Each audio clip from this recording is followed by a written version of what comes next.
Hello, I'm Ed Rabyd, otherwise known as the Rabyd Atheist, a former pastor turned atheist, now compassionate anti-theist. Welcome to my channel. Feel free to like or dislike this video as you see fit, so feel free to hit those buttons. Feel free to comment below, and I would appreciate it if you would subscribe to the channel and hit your notification bell for more content as it is released. The purpose of this channel is educational, in regards particularly to atheist and deconversion issues and issues related to that, such as Bible, theology, politics, philosophy. So you're free to share my videos as much as you like. Today, I'm kind of rambling on. This is a Rabyd ramble, replacing the normal Friday videos at this point. And I'll probably be the last time I mention the Friday videos. But the purpose of the ramble is kind of to, kind of address some of the thoughts on my mind. And I will probably start addressing questions from the previous video in case they come up. But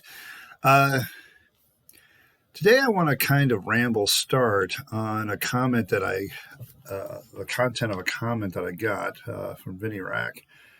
And I've been thinking about it all week. And I want to read the comment in full because I want everybody to get the context here, what I'm talking about. It says, Ed, you identify as an anti-theist, as do I, and I was wondering what your thoughts are on the position that I happen to hold, which is that anti-theism is, among other things, a political statement.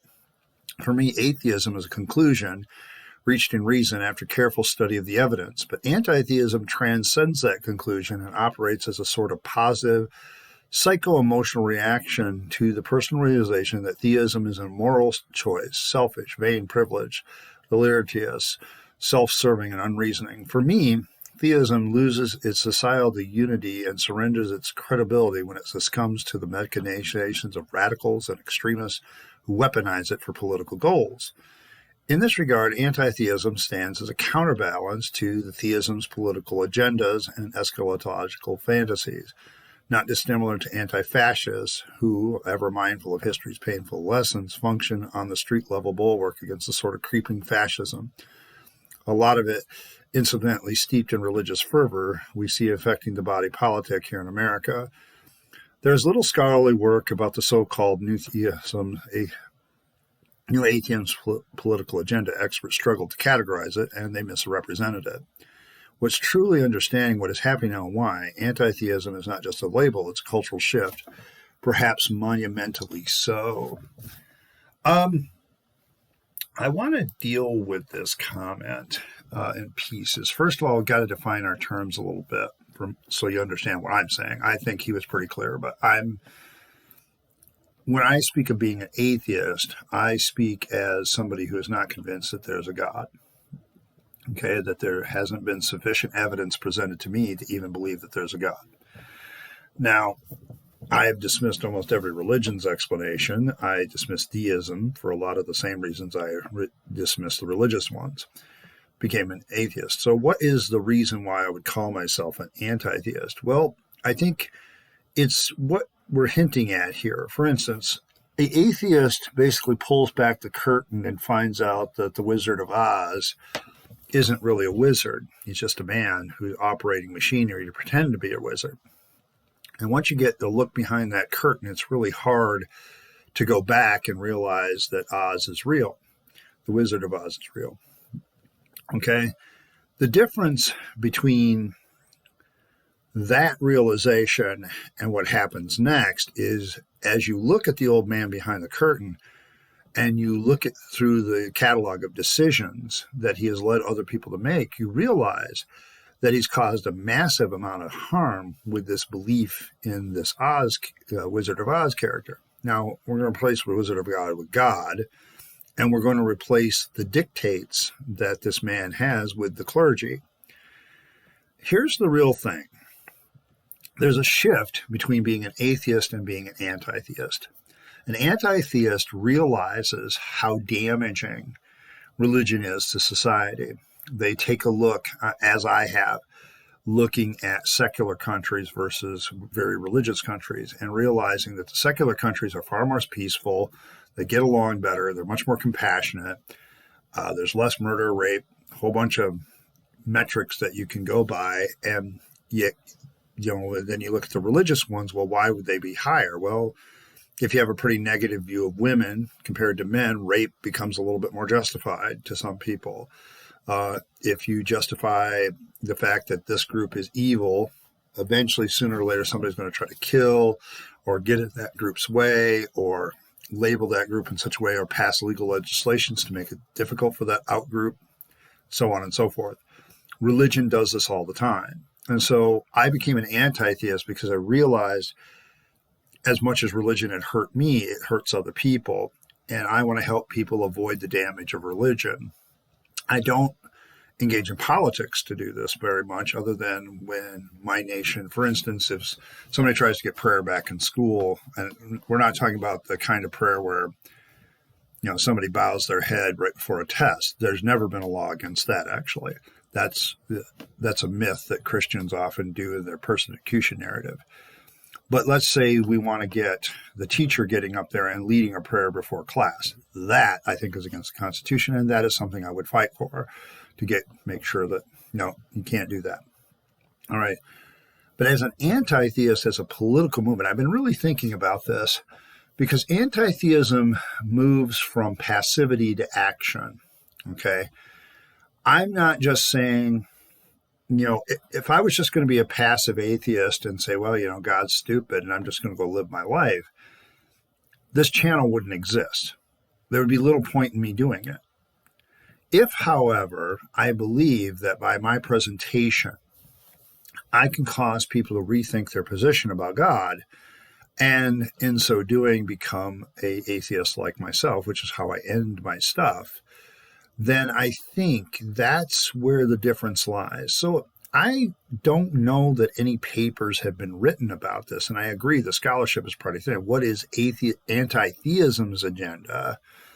See, because atheism doesn't necessarily overall have an agenda, but certain atheists who are anti-theist most definitely do. And so that's a smaller percentage, a group of people dedicated to those tasks. I think you'll see probably some of the oldest examples of anti-theism political activism is probably Freedom from Religion Foundation, others like it, American Atheists, things like that, where they openly lobby or engage in legal action against that sort of thing. But that's, once again, a small group of atheists within a small group of atheists, and always has been. So what's going on new? I think anti-theism as an attitude, because one thing I'm seeing a lot more in America is just because somebody cites something as this is from God or I'm speaking for God, they don't always get immediately accepted, and a lot of people immediately challenge them on that. That didn't used to happen before. The clergy used to have a pretty good free reign there for a while, but probably since the 60s forward, less and less time, there's a certain half of society, maybe even less now, that would just accept a pastor's word. But I think there's getting to be a hefty dose of skepticism of religion and spiritual woo, and I think that's kind of what's beginning to happen. The thing about movements is, especially this one, because anti-theism obviously has no central organizational body. Okay, it's a very grassroots, sorry, boys and girls, we think this is wrong. Now, you could probably say certain organizations like FFRF and, the various atheist foundations are against that sort of thing, but that represents a very small minority, very vocal and powerful minority because they understand the legal system, but it's different than me being an anti-theist. I'm just an activist. I'm an activist actively trying to convince people to give up their theism, because I think it's a waste of your time and you need to, move on with better things in your life. I'm trying to get you to avoid you wasting your time, money, and energy on a fairy tale. Okay. And a lot of people don't like it when I talk that way. I'm sure some members of my family don't like to talk that way because I'm talking to them too. My whole point is you need to understand that I oppose this stuff because I'd rather see the money that you have in your life go to building up yourself and your family. I'd rather see the time you spend in church and indoctrinating your kids be spent, getting your kids to explore the real world instead of a fantasy land. I would rather see you take your talents and your abilities and put it to the betterment of humanity in some way, or the betterment of your family, because that's, sometimes that's all we can do, or your betterment of yourself. So much religion is about self-effacement that, no, I think you should do some more things. And that's what I advocate for. I am part of that movement. I'm not alone, but I'm not sitting in some conclave somewhere, coming up with political action with other people. And I think that's where the movement is. If there's an anti-theism movement where the majority of the movement is, it's a pushback. It's a pushback against the religious control that's existed in this country for decades. And off and on, don't get me wrong, it's not always been this bad, and it's not always been this good either. So it's really, we really need to recognize what kind of movement it is. Yes, there's organized bits and pieces of it, but you're not going to, it's not like a denomination. It's not like the Roman Catholic Church where you have an overarching organization that allows them to move in unison a lot better, allows them to have a sense of community a lot better. Anti-theists, we argue with each other. So it's like, how do you break the chains of that? And it becomes a real problem. But I agree with you that it's a movement. I just don't think it has an overarching agenda per se, other than to say, yeah, all those myths and mythology you believe in, yeah, it's bullshit. And you'd be better off getting rid of it. I think that's where a lot of us are. As far as political action, I don't care as long as religious people don't try to legislate their religion into my life. At that point, I kind of take a dim view of that and go some other direction. I want to address some of the comments from my latest video, what I learned from my time as a Pentecostal minister. And I'm kind of conglomerating some of the comments, so I'm not going to necessarily mix a lot of things with it. But Pentecostalism, I had kind of a mixed reaction in the comments. Some people that aren't Pentecostals that came out of faith, they're kind of like, yeah, that was really weird. Buddy, you don't know half of it. And others that were in that experience and, wondering, what's going on here? Were people faking it? I think a lot of people are very sincerely led into believing that something that's being emotionally concocted is really spiritual. And I think that's the real danger of Pentecostalism, because it offers up a very false hope that God is going to intervene and heal you or give you money or whatever. And often it's human agency that accomplishes most of that, but God gets the credit. And, we atheists often complain about that. A doctor will spend 12 years in medical school, perfects a procedure that he invented, does that procedure on somebody and saves their life. And what does the person do? Thank God, And it's like, dude, it's like you had 7 or 8 people that just saved your life. And it wasn't God or spirituality, it was their knowledge. And you're giving credit to somebody else. We all kind of complain that way, but Pentecostals are even worse, because they'll pray, God made my cold go away. I remember observing, me and the pastor I worked for in my first church, observing, it's funny, if you pray over a cold, it goes away in 3 days. If you don't pray over it, it goes away in 3 days. And that was our observation as people who believed in God and believed in Pentecostal power. But we even realized how people believed so much little stuff was just a direct action of God. And the hubris behind that, that God is spiritually blessing you and all that stuff, it is really prideful. Probably another thing that I could mention is some of the things that were justified in the name of this person is in the spirit. Altar services got really weird sometimes. I mean, totally strange. And some of the things I used to see justified, but I also saw some things I think allowed people to hide certain things in plain sight. Okay. What I mean by that is often you would see couples who were very, how shall we say, demonstratively affectionate at the altar. And I think it was sometimes a cover because they were doing other things. And if people caught them, holding hands or hugging one another a little bit too long or whatever, because, oh, we're just remembering that altar experience or whatever. I literally saw a couple teenage girls. One of them was quote unquote slain in the spirit. The other one was kind of hovering over her, holding her hand, practically kissing her cheek. I think she did kiss her cheek several times. And, their legs were interlocked a little bit. And she said, oh, I'm just watching over her while she's journeying with God. I hate to say it.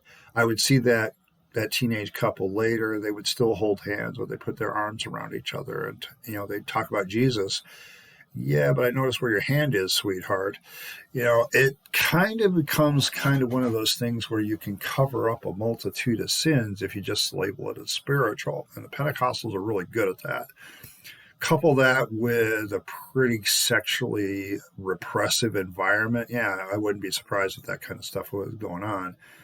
I remember in Pentecost in my Bible college, one of my professors told a story about a lesbian couple that had gotten caught. And they were both considered to be very spiritual young ladies, real experiences at the altar, things like that. But when you pent up all this natural human emotion, but you let the outlet be the spiritual place, I think that's really when things get really, really dangerous in the terms of Christianity. Now, to me, young people expressing their sexuality towards each other is as normal as the sun coming up in the morning now. I don't think anything's sinful about it. I just think it's normal. You have to kind of sit them down and coach them through it because they're, when you're when you're horny, you just don't really think about a lot of things. And you have to kind of say, hey, you kind of also have to make up for some of the bad education in some states. But, you have to kind of cool their jets a minute and say, hey, I don't mind that you're doing this, but, you need to be aware of the risks and, other things that happen. Like, back then a homosexual couple was anathema and we would have just decried that. Now I would say, I get you're exploring your sexuality, just be mindful that society doesn't always accept you and be careful. I want you to be safe. And, it's kind of having that talk that allows people to be better. Well, in a Pentecostal situation that's fundamentalist, that just wasn't allowed. So a lot of this was, I think, done in secret and behind closed doors. And you could see it come out every once in a while. And maybe that's why they were part of a Pentecostal church, because you could hold hands and claim that you were praying together. And it wasn't really praying together, was it? So there's that kind of element in spirituality. One of the things I didn't highlight in that video was the idea of how Pentecostals use spiritual life to kind of hide other things that they're doing. And that's kind of, something that needs to be addressed. Well, that's a ramble for today. I hope I addressed some of your questions and concerns, but also there were some pretty interesting topics today. I appreciate everybody stopping by and coming to take a look at an ex-preacher who is an anti-theist and who is very, concerned about people who get deeply involved in religion. That's why I call myself a compassionate anti-theist. I am really genuinely concerned about how some people spend their time in religion to the detriment of themselves, their families, their friends, and humanity as a whole. And I think we need more of us that, I try to convince some of the atheists. It's interesting that the atheists that are most convinced of anti-theism and the need for it are people who have come out of religion, whereas people who are never in religion don't really get involved unless it personally affects their life. So I do find that very interesting that there is that dichotomy in the atheist circles. But thanks again, once again, for stopping by, and hopefully someday I can convince you to be a rabid atheist like myself. In the meantime, this is Ed Rabyd, also known as the Rabid Atheist, signing off and wishing you a good day.